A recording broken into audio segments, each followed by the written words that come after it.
Deputy President and also the former Deputy President of the African National Congress, the ANC, the country's largest political party, David Mabuza, has passed away. Known to many as simply DD, his initials, the initials of his first names, and to many others as the Cat, South Africa's former Deputy President passed away. He was born in 1960 in the province of Mpumalanga, and his political journey began in the 1980s, inspired by the Black consciousness movement during his student days. A former teacher who traded the classroom for the political arena, he rose through the ranks to become Premier of the province of Mpumalanga and ultimately served as the country's second in command. Tributes continue to pour in from across the political spectrum, and this morning we hear from those who worked closely with him throughout his political career. And we begin with one senior ANC figure, Ms. Lindiwe Zulu. Thanks so much indeed for joining us, and welcome to the program. Thank you so much, Peter. Thank you for the opportunity. It's a sad time and a sad moment for the African National Congress, but most importantly, it's a sad moment for the family, and our hearts goes to the family and condolences to the family, as well as the comrades of Mpumalanga who Comrade DD worked with for a very long time.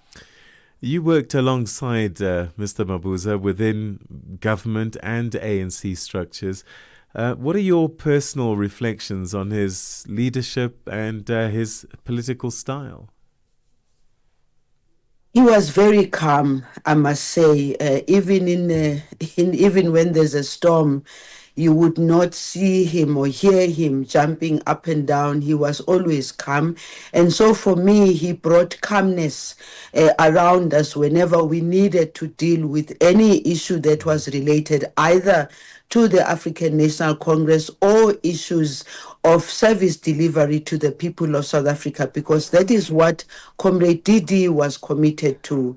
He was very much committed to ensuring that as comrades, we worked well with each other. I was indicating actually earlier on in interviews that for me, we used to call each other Sisi and Buti, and that's an affinity which is common in Mpumalanga, but obviously people call each other like that even when they don't come from the same family. Is how they feel about each other, just as human beings, before we can even talk about the political space. I recall him very well because I was deployed in Mpumalanga in the around 2006, 2007, when I became a member of the National Executive Committee. And at that time, Mpumalanga was one of those provinces really where there was a lot of turmoil among structures of the African National Congress. And he was always there, always calm, always calling for peace, always asking us as comrades to do the best we can to make sure that the ANC survives, to make sure that we are the good cadres that the African National Congress expects of us.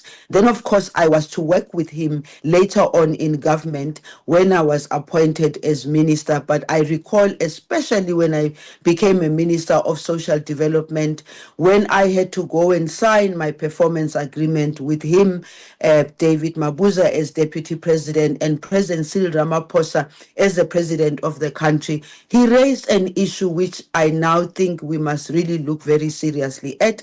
He raised the issue of the homeless, and he was saying to me, Sisi, please pay attention to this, because on the road I see a lot of people who are homeless and the number is increasing. He contributed at many levels. I wonder, from early days in his political career, could you see already leadership qualities that would not surprise you that he became premier and eventually deputy president?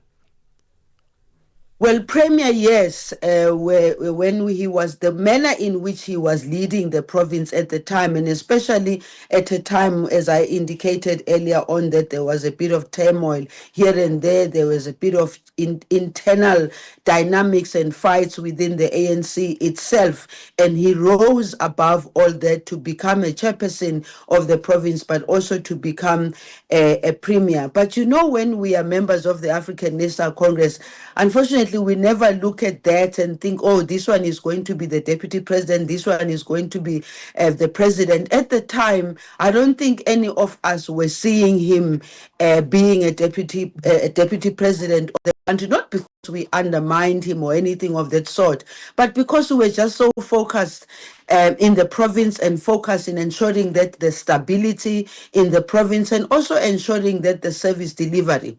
But of course, members of the African National Congress saw that quality of him to an extent of him becoming deputy president of the country, having elected him properly also at conference for him to occupy that space, that position from an ANC point of view, and then also occupying that position from a national point of view of being a deputy president, leading the country and ensuring that the African National Congress leads the people of South Africa. I also recall that at some point he was given a responsibility to do something around former cadres of Umkhonto weSizwe, and I'm sure you'll recall in history that there was a time when many of them were complaining that they were in the sideline and they were not being taken care of, their welfare was not being taken care of. It's one of the responsibilities that he was given to have meetings with these comrades, and he invited me to also participate in those meetings. He was someone who wasn't always very vocal, even though he held very senior positions.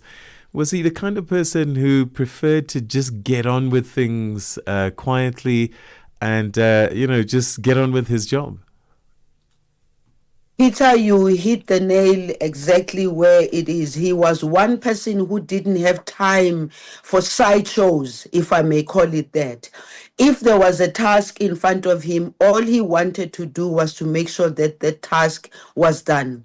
And he was one of my experience with him, he didn't like noises. He didn't like people who made noises. He didn't like people who shouted, because I don't think he believed in that. He always believed that there's always a better way of resolving of conflicts by ensuring that we sit around the table and talk about it.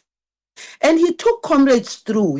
I recall, especially in meetings of Mpumalanga at the time that he was the chairperson, and at the time there were conflicts among comrades, he always looked for a peaceful way of resolving those problems. And of course, at the time, there were lots of talks and lots of things, but what he did, he focused on the task, and the task was that of building and strengthening and uniting the province, uniting the African National Congress. And therefore, it meant even when the time came for him to be at a national level, he still focused on the unity of the African National Congress, but also focused on telling comrades, you've got to lead when you have to lead. Don't make noise. Just take the decisions. Be bold in taking decisions and stick to your decisions. You mentioned unity. A lot of people are always going to quote him on, I think there was an elective conference and they asked him, who did you vote for? And he said he voted for the unity of the party. Was that something that was really, really important to him throughout his career as an ANC stalwart? My experience with him, because I speak of the time that I met him in Mpumalanga as I was deployed in Mpumalanga, my experience of him, always calm, always looking for the best solution for the African National Congress, always looking for comrades, looking out for comrades to really understand that it's not about them. It is also, in the main, it is about the building of the African National Congress. It is about the unity of the African National Congress. And what I also recall of him in Mpumalanga was him talking about ensuring that the ANC, one, was stable, but also the ANC had a proper infrastructure for serving the people. Hence, we know that one of the things that he did was to make sure that the ANC had a fully fledged office that you can see even when you're passing, because he believed in that. And as a teacher, and by the way, he was always finding ways and means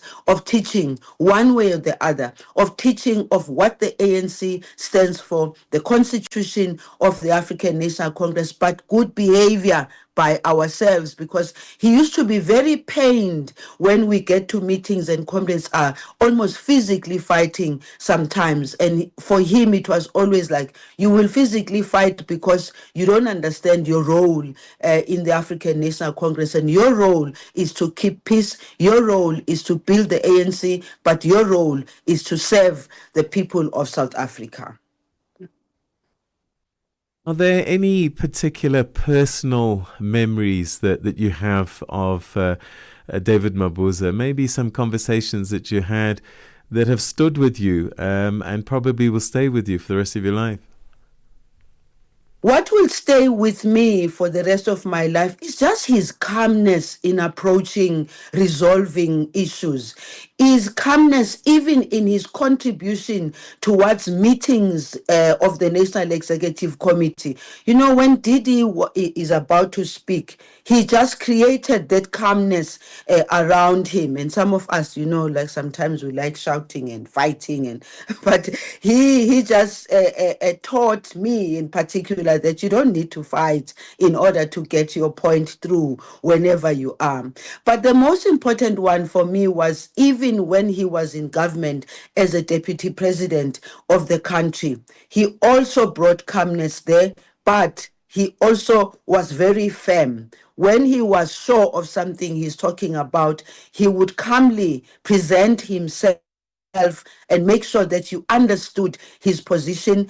And also, lastly, I think what I will remember him for most is when I was appointed and he said to me, Sisi, you have to do something about the numbers of people who are growing, who are homeless. He actually indicated to me that when they drive from Johannesburg to Mpumalanga, whenever they drive, he's seeing the number of people who are homeless on the highway, walking on the highway, carrying heavy burdens. And all he said to me was that I must do something about it. And I'm happy that I did do something about it, because in the Department of Social Development, then there were arguments about who actually is responsible for the homeless people. They were saying, the responsibility falls within the government, the local government structures. And then bang, COVID came, and we all had to be responsible of ensuring that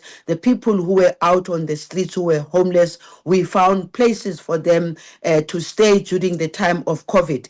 And I moved further by saying to the department, we need to ensure that there is policy positions around the issues of homelessness. And that process was started by the Department of Social Development.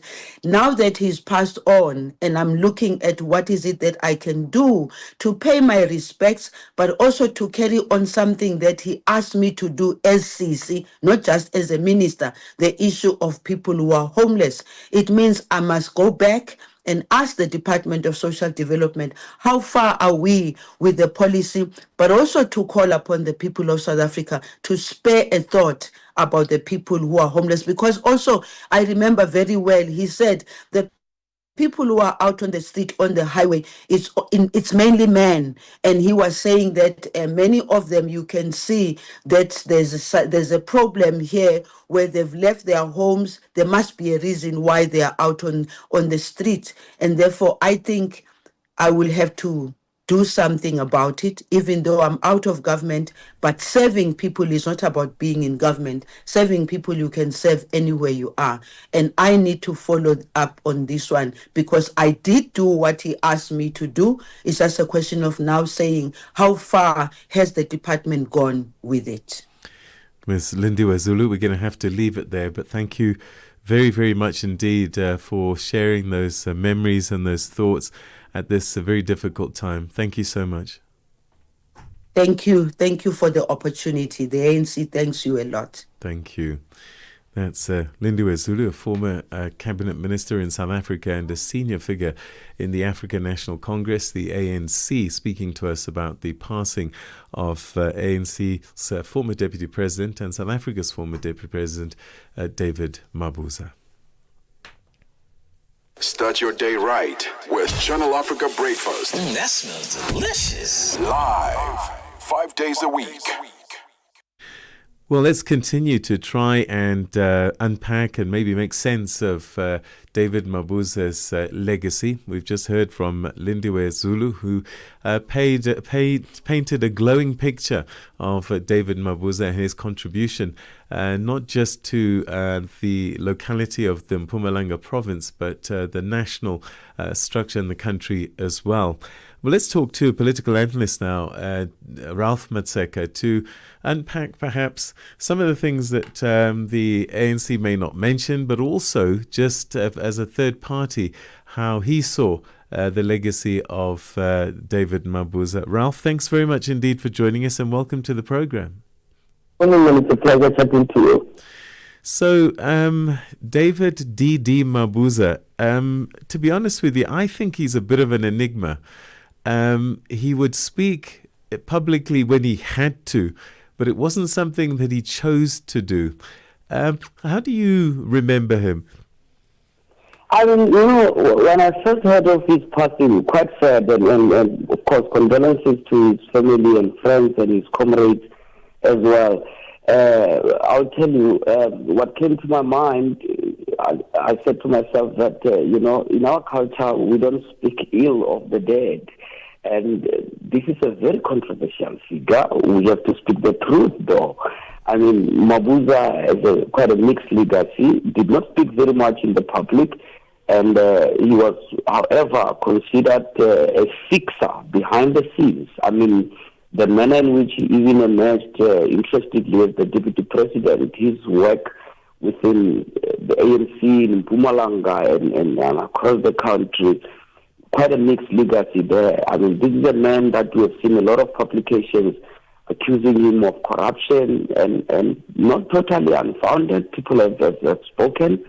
And Mpumalanga, quite notorious, I would say, province when it comes to corruption. I remember very well there were even some of the allegations of cash at his farm and so forth. So it was quite a controversial figure within the ANC. No doubt people will be trying by all means to discount that. Of course, he was a public figure. He served his own party, and he served the people of South Africa. Quite a mixed legacy, if you ask me. How do you think he managed to rise so high in the political structures of the ANC? He started in government as a young education MEC, I think under Matthew's Posa. But to get all the way to deputy president, there must have been a lot of negotiating and, as you said, maybe even fixing that took place along the way. Behind the scene, his work was never really revealed to the public. You've always heard anecdotes. I mean, I've attended many ANC conferences, part of the media. You'll hear talks about how he managed to actually even work towards helping Ramaphosa to get where he is. He became the deputy quite mysteriously because the allegations of corruption. The New York Times even reported quite extensively. I remember meeting one of the New York Times correspondents asking quite deep and disturbing questions about Mabuza's doing in the ANC. So he was quite a fixer. He understood the internal functions of the party. And when he was rising within the ANC, we saw the ANC growing in Mpumalanga, but also growing in his direction. On the ground, he understood the pulse of the party, and this is how he survived within the ANC. It's not just about how a leader builds a relationship with the broader public in South Africa. It is also about how the leader understands the pulse of the party on the ground and how you can put together the branches to ensure that the votes are going your way. And that is also, as we've seen through some anecdotes, involves some wrestling as well. It involves some twisting as well. And Mabuza was quite good at that. I mean, he was nicknamed the cat, a political survivor. And he survived to a point where he mysteriously came out to be the deputy president of the ANC. The media reported about his doing. He was quite exposed. As I was watching his political journey, I think when he became the deputy president, for him, he was uncomfortable because he was exposed. I mean, when you are at that high position, you are attracting attention for reports, investigations, and journalists getting more and more curious. That was the exposure that he did not like, but of course the power that came with that, it just bode very well with his political journey. You know, when the public think of a person and mourn someone, especially in his position, they've built up a relationship with him. And I wonder how much people got to know those that were outside the ANC of David Mabuza. He just, for me, was someone we really never got to know quite well beyond news reports. He did not like to be exposed, Pierre. He did not like to speak much outside the ANC. And within the ANC, his voice carried a lot of weight. Your Nazareth conference, the first Nazareth conference, he came out there quite a surprise about how much power he actually wielded there. But yet he never explained himself to the broader public. He never even, I would say, put much effort in dispelling the notion that he was quite corrupt, he was involved in tender fixing and so forth as the allegations went by. He did not bother himself very much about the public image. And interestingly, it is the exposure that he had as his rise became quite imminent as he came to be a prominent leader within the ANC. And yet, he did not speak much outside the party. He remained this enigma, as you use the word, and I think correctly so. He's a person who, you never understood what was Mabuza's plan, but you knew there was a plan. And perhaps finally, this on and off relationship with the former President Zuma. What do you make of that? Because that really was quite an interesting relationship in the end. I mean, it was very interesting. And again, he's a survivor. I mean, Mabuza could change allies for his political survival. He had a quite interesting relationship with former President Jacob Zuma. But, you could say his rise within Mpumalanga as well, how he held the province, it was during Jacob Zuma's years. And when Zuma's demise heralded, Mabuza was also at the forefront of that. And Mabuza just marched in with the new leadership of the ANC, forgetting about Zuma and moving on. And I would say Zuma, if you were to be very honest with us about how he feels about Mabuza, the term he will use will say betrayal. Okay, and that's where we'll leave it. Very mixed legacy, as you say, probably is the most likely or most honest look at David Mabuza on his passing. Ralph, always good talking to you and getting your insights. Thanks for your time. Pleasure. That's political analyst Ralph Mathekga giving us his thoughts on David Mabuza, former Deputy President of South Africa and the African National Congress, who's passed away in South Africa. He would have been 65 in August.